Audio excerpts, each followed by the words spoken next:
Welcome to Crisis Tower of Maju Bank. I am Chia, and today, me and my team will address the recent issue involving our AI loan approval system, which unfairly rejected many SME loan applications.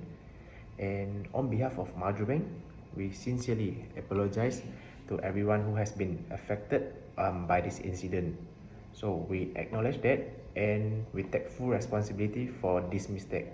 So for now, please let me and my team to explain what the ethical issue here and also the solution for our system. So on behalf of Maju Bank, I sincerely apologize to all the SME owners, regulators, and also the member of public who were affected by our AI lending system here. And we acknowledge that the algorithm will unfairly penalize the applicant for the certain rural score and also resulting in many deserving business being denied from our financing lending system. So as a CEO, I take full responsibility for this failure, and today we are here is not only to explain what happened but also to demonstrate the concrete step we are taking to ensure the fairness, transparency, and also the accountability for our lending decision here in the future. Good morning, everyone. As the legal officer of Maju Bank, I would like to explain the legal implications of this incident. The issue we faced was not simply a technical malfunction, it was a matter of fairness and equal treatment. Our AI lending system relied too heavily on applicants' postcode when assessing credit risk. As a result, many SMEs located in rural areas were rejected despite having strong financial records and being fully capable of repaying their loans. This is known as algorithmic bias, where an AI system unintentionally produces unfair outcomes because of the data or variables it relies on.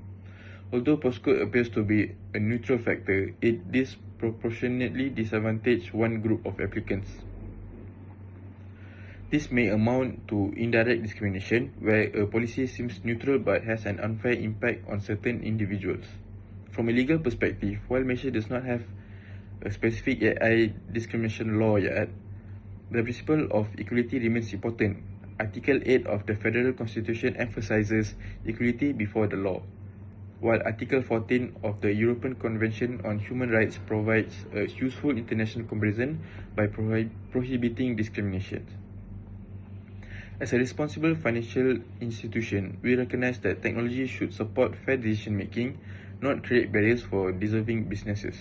Going forward, Maju Bank will strengthen legal oversight, improve governance, and ensure every AI-assisted decision complies with principle of fairness, accountability, and equal treatment. Thank you. I will now hand over to our ethics officer to explain the ethical lessons we have learned from this incident.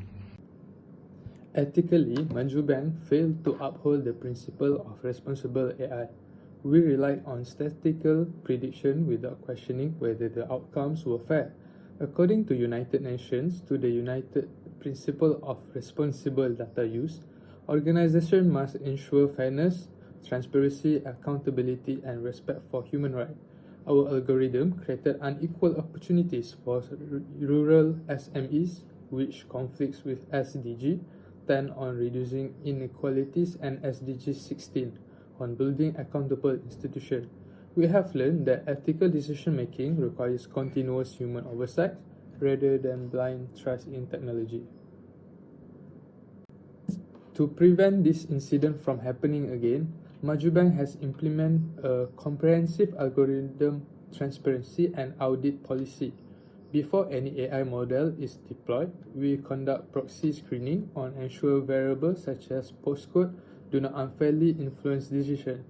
We also perform fairness testing using the 4/5 rule as an initial screening threshold, together with validation against genuine indicator of credit worthiness. Once deployed, the model undergoes monthly bias audit and continuous monitoring.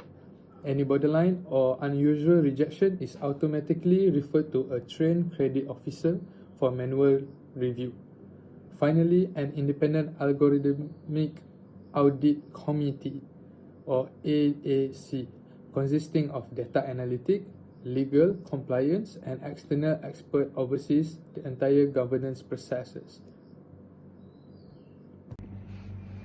As the PR manager of Maju Bank, my priority is to rebuild the trust that has been affected by this incident. First, every customer who believes they were unfairly rejected will receive a free and fast-track manual review by an experienced credits officer. No applicant will have to pay or reapply to have their case reconsidered. Second, we have issued a sincere public apology and will communicate openly with all affected customers. We believe transparency is the first step towards rebuilding confidence.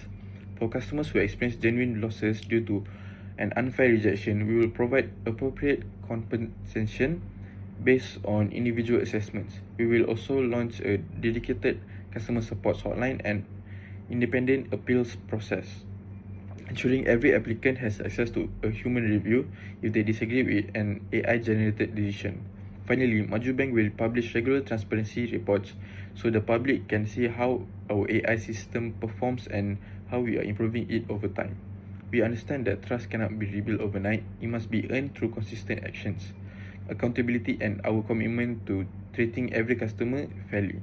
Thank you. I will now invite our Finance Director to explain the financial impact of this incident and our future investment. So, as a finance director, our team has realized that this issue has caused a reputational damage to our bank, and also it come to the customer boycott and operational cost issue for our bank. However, these investments are necessary. Responsible AI is not a simply compliance expenses. It is a long-term investment that protect our customer trust, strengthen the sustainability of our business. Thank you.